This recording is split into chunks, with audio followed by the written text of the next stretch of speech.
Saraswati group of education તરફથી તમારા બધાનું વેલકમ કરું છું. આઈ હોપ તમે બધા ઘરે મજામાં હશો અને તમારી ગમતી પ્રવૃત્તિ અત્યારે કરી રહ્યા હશો. તો ગમતી પ્રવૃત્તિઓ માટે તમને નવા નવા ટોપિક કેવી રીતે મળી શકે, તો એના માટે તમારે શું કરવું પડશે વિદ્યાર્થી મિત્રો? કંઈક ને કંઈક રીડિંગ કરવું પડશે, કંઈક વાંચવું પડશે, મમ્મી પપ્પા પાસેથી કંઈક જાણવું પડશે કે આપણે શું જાણવું જોઈએ, આપણે શું શીખવું જોઈએ. તો આવી રીતે આપણે આ જ બધા ટોપિકોને લઈ અને હું વેલ્યુ એજ્યુકેશન નો જે વિડિયો હોય છે એમાં તમને બહુ સરસ સમજાવતી હોઉં છું બચ્ચા કે વેલ્યુ એજ્યુકેશન છે એ એજ્યુકેશન એવું એજ્યુકેશન છે કે જેને તમે લાઈફ ટાઈમ યુઝ કરી શકવાના છો.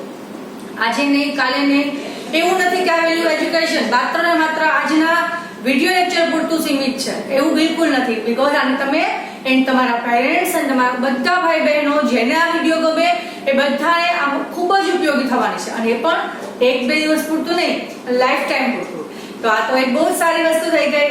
તો વિદ્યાર્થી મિત્રો, આજના દિવસમાં આપણે વેલ્યુ એજ્યુકેશનના લેક્ચરમાં કયો ટોપિક લેવાના છીએ એના વિશે વાત કરું એ પહેલા તમને હું લાસ્ટ સેશન વિશે એકવાર નાનકડું રિકેપ કરી લઉં. તમને બધાને ખ્યાલ હશે આપણે લોકો જ્યારે વેલ્યુ એજ્યુકેશનનો લેક્ચર આવતો હોય છે બચ્ચા, ત્યારે આપણે હંમેશા આગલા વેલ્યુ એજ્યુકેશનના લેક્ચરમાં શું લર્ન કર્યું હતું એને એકવાર રિવાઇઝ જરૂરથી કરીએ છીએ. તો આપણે આજે પણ કરી લઈએ. યસ, લાસ્ટ વેલ્યુ એજ્યુકેશનના વિડિયોમાં તમે બધાએ શું લર્ન કર્યું હતું, શું રાખવું જોઈએ આપણે, એ ટોપિક હતો શું રાખવું જોઈએ, સાવધાની. શું રાખવું જોઈએ, સાવધાની. કઈ કઈ બાબતોની સાવધાની, તો એમાં બહુ જ ડિટેલમાં આપણે સરસ રીતે સમજ્યા હતા.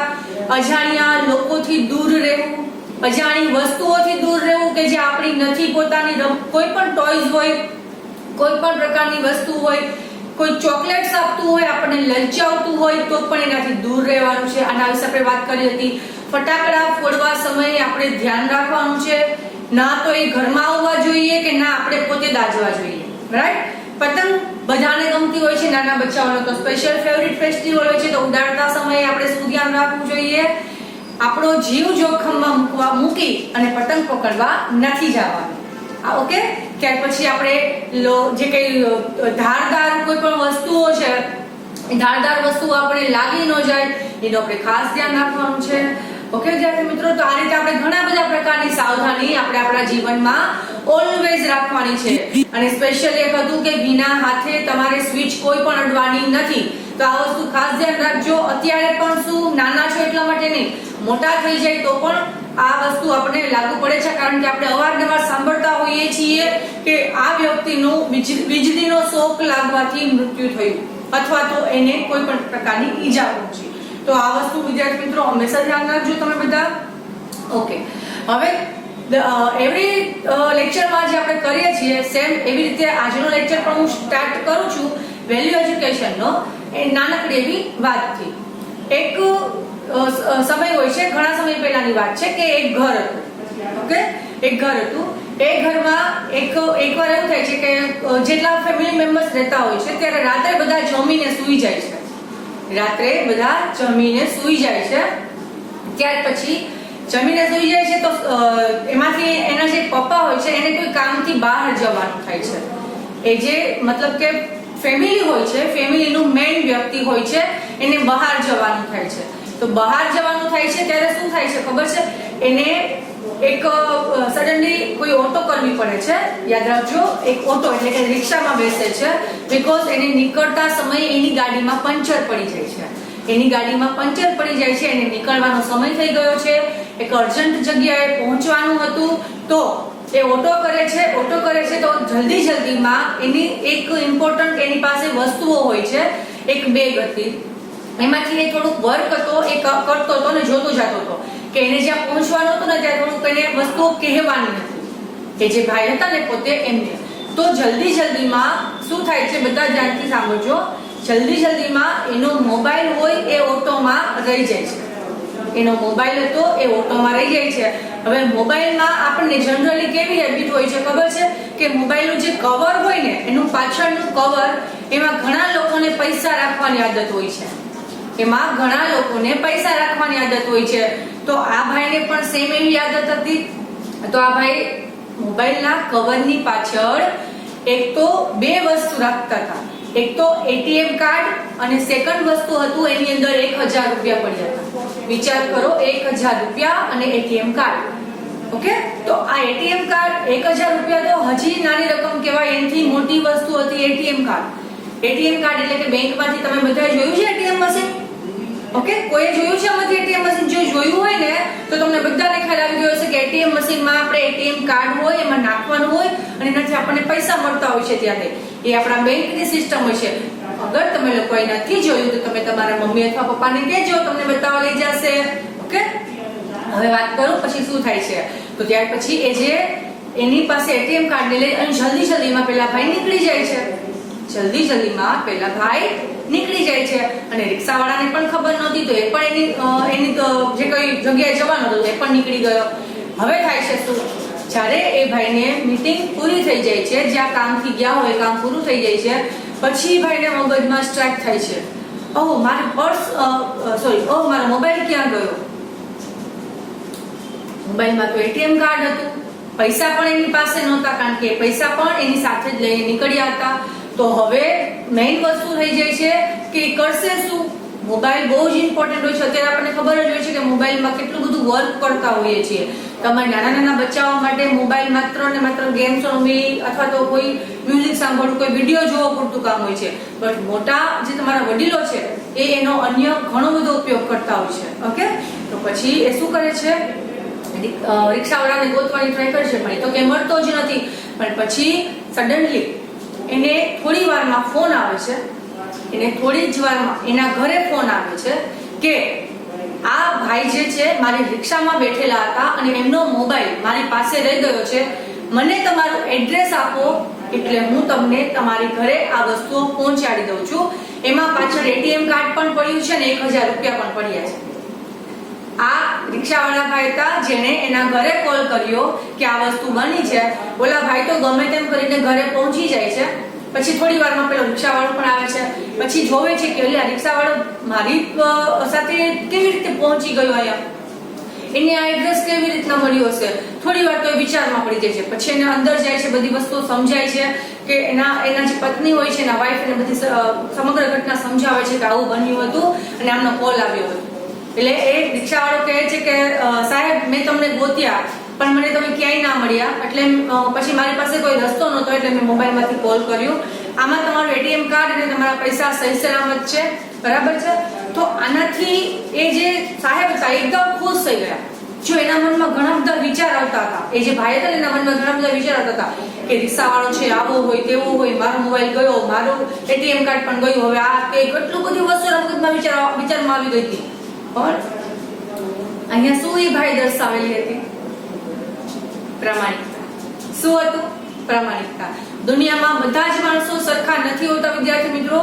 એ ભાઈ પણ એક પ્રામાણિકતા એની પોતાની દર્શાવી, એ ભાઈએ પણ પોતાની પ્રામાણિકતા એની અંદર દર્શાવી વિદ્યાર્થી મિત્રો, કે એનો મોબાઈલ જે બહુ મોંઘો મોબાઈલ હતો, સાથે સાથે પૈસા પણ હતા ને એટીએમ કાર્ડ હતું. એ ધારક તો બધી વસ્તુઓ વહેંચી શકતા હતા, એટીએમ કાર્ડમાંથી પૈસા ચોરી કરી શકતા હતા, પણ એને પ્રામાણિકતા બતાવી અને પ્રામાણિકતા બતાવવાની સાથે એને એક સરસ મજાનો ફાયદો થયો. શું ખબર છે? એ ભાઈ પોતે જે કામ માટે બહાર ગયા હતા, એને પોતાની ફેક્ટરી હતી અને ફેક્ટરીમાં એને પોતાનું જે કોઈ કામમાં એક પોસ્ટ ખાલી હતી, એક જગ્યા ખાલી હતી, એમાં એમને એ રિક્ષાવાળા ભાઈને નોકરી આપી દીધી. તો કેવડો મોટો ફાયદો થયો. એને જો અત્યારે જો એને બધી વસ્તુઓ રાખી લીધી હોત રિક્ષાવાળા ભાઈએ તો એને થોડોક જ ફાયદો થવાનો હતો, પણ એને સારી ફેક્ટરીમાં સારી જોબ મળી ગઈ તો એના માટે તો બહુ મોટો ફાયદો થયો. તો વિદ્યાર્થી મિત્રો, આજના આપણા વેલ્યુ એજ્યુકેશનના ટોપિકનું નામ છે પ્રામાણિકતા. ઓકે વિદ્યાર્થી મિત્રો, તો આપણા વેલ્યુ એજ્યુકેશનના ટોપિકનું નામ છે પ્રામાણિકતા. તો હવે આપણે પ્રામાણિકતા એટલે શું એને આપણે સરસ રીતે પેલા શબ્દ હું તમને સમજાવી દઉં છું. પ્રામાણિકતા કોને કહેવાય? ઓનેસ્ટી. ઓનેસ્ટી એ અંગ્રેજી શબ્દ છે ને એને ગુજરાતીમાં કહેવાય પ્રામાણિકતા. પ્રામાણિકતાને હું બહુ જ ડીપમાં તમને સરસ રીતે સમજાવીશ બચ્ચા, પણ એ પહેલા આપણે એક સરસ નાનકડી એવી સ્ટોરી સાંભળી લઈએ કે જેથી તમને લોકોને વધારે પ્રામાણિકતા શું કહેવાય એને સરસ રીતે તમે समझी जसो। तो आप साथ में मળી અને स्टोरी સાંભળીએ। हेलो बच्चों, आज मैं आपको सुनाऊंगी एक और नई कहानी जिसका नाम है ईमानदारी का इनाम। बहुत समय पहले की बात है। किसी गांव में बाबूलाल नाम का एक पेंटर रहता था। वे बहुत ईमानदार था, किंतु बहुत गरीब होने के कारण वो घर घर जाकर पेंट का काम किया करता था। उसकी आमदनी बहुत कम थी। बहुत मुश्किल से उसका घर चलता था। पूरा दिन मेहनत करने के बाद भी वो सिर्फ 2 वक्त की रोटी ही जुटा पाता था। वह हमेशा चाहता था कि उसे कोई बड़ा काम मिले जिससे उसकी आमदनी अच्छी हो, पर वो छोटे छोटे काम भी बड़ी लगन और ईमानदारी से करता था। एक दिन उसे गांव के जमींदार ने बुलाया और कहा, सुनो बाबूलाल, मैंने तुम्हें यहाँ एक बहुत ज़रूरी काम के लिए बुलाया है।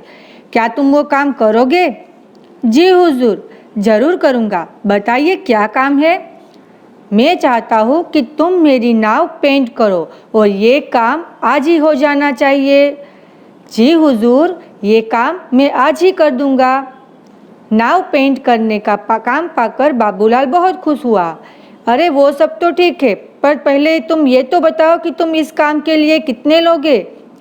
वैसे तो इस काम के 1500 लगते हैं, बाकी आपको जो पसंद है वो दे देना। ठीक है, तुम्हें 1500 मिल जाएंगे, पर काम अच्छा होना चाहिए।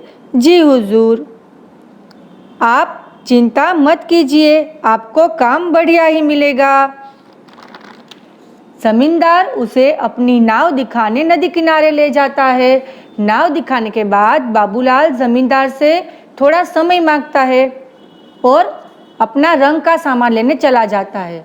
सामान लेकर जैसे ही बाबूलाल आता है, वो नाव को रंगना शुरू कर देता है।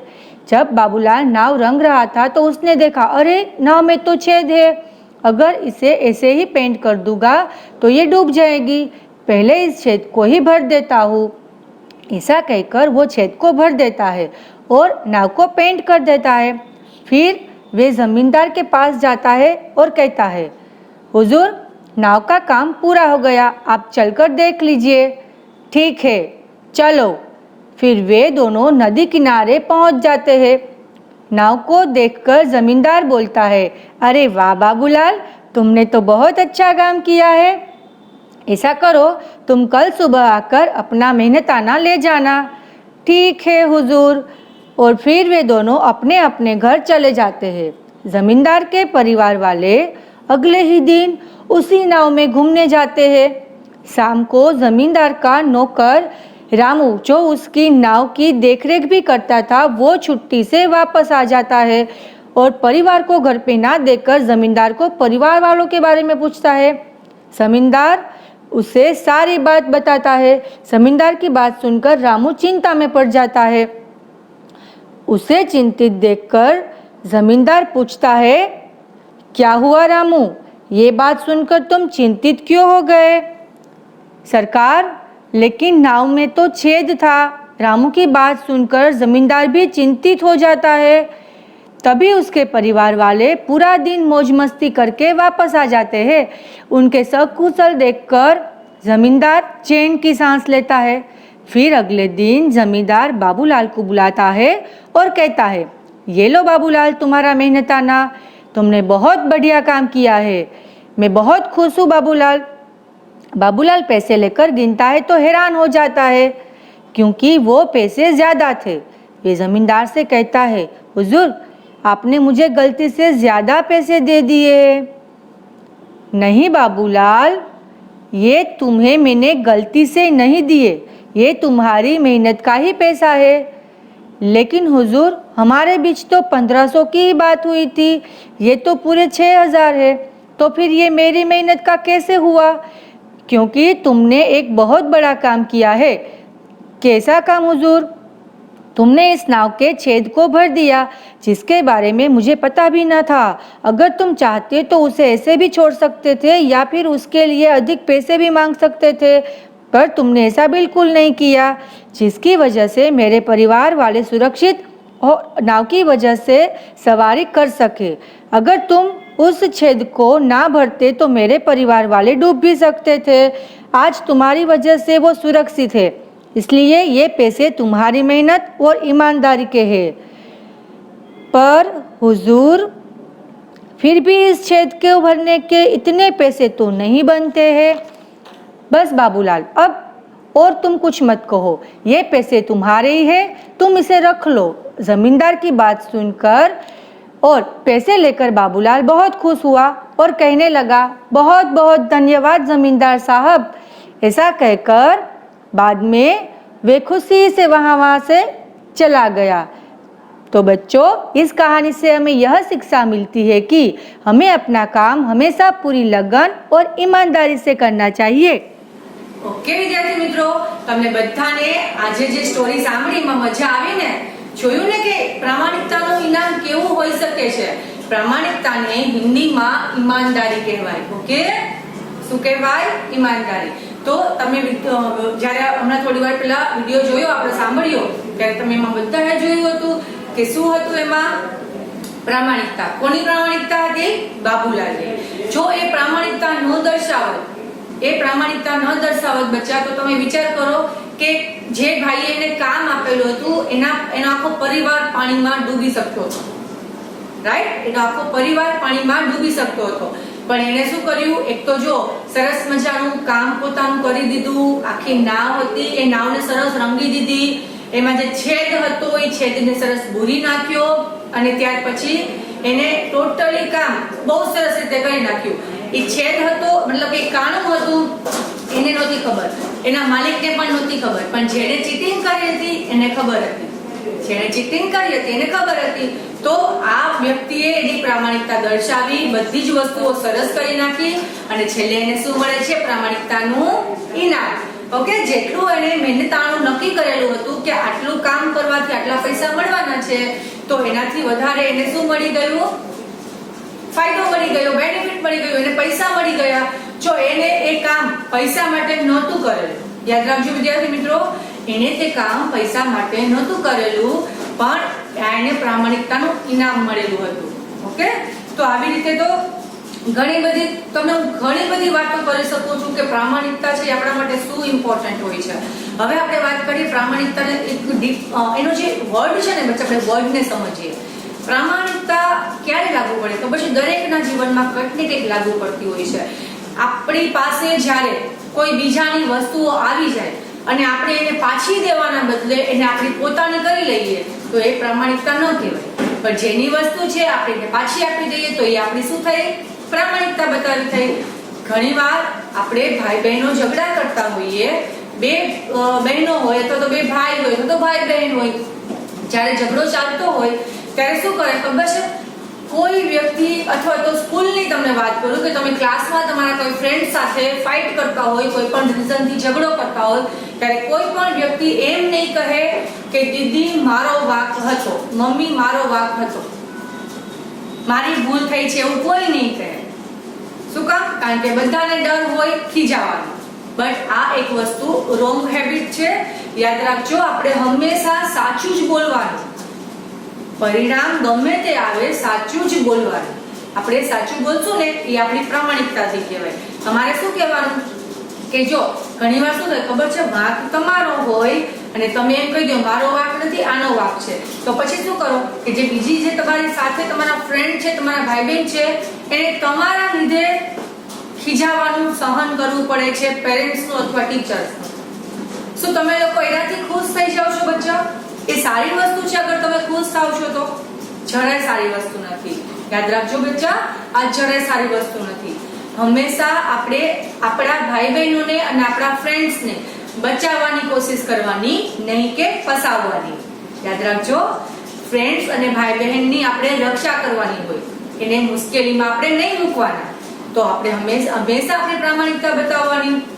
ક્યારેય પણ એવું લાગે કે આપણાથી આ ભૂલ થઈ ગઈ છે, આપણાથી આ વસ્તુ ખોટી થઈ ગઈ છે, તો આપણે એક્સેપ્ટ કરી લેવાની, એને સ્વીકાર કરી લેવાની.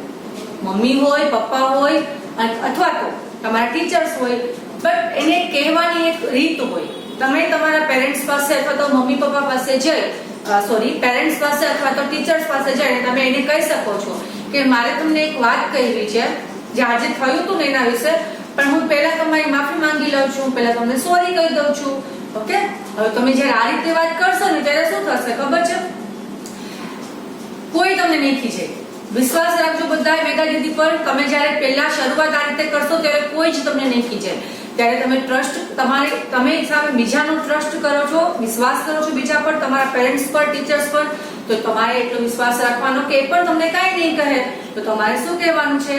સોરી, હું તમને એક વાત કહેવા માંગુ છું. પછી કહી દેવાનું કે આજે જે ઝઘડો થયો હતો ને એમાં દીદીનો વાંક નહોતો અથવા તો ભાઈનો વાંક નહોતો, મારો વાંક હતો. સ્કૂલ એવું થાય ત્યારે એમ કહી દેવાનું કે દીદી આજે છે ને આજે કઈ થયું હતું ને એમાં આનો વાંક હતો, આનો વાંક નહોતો.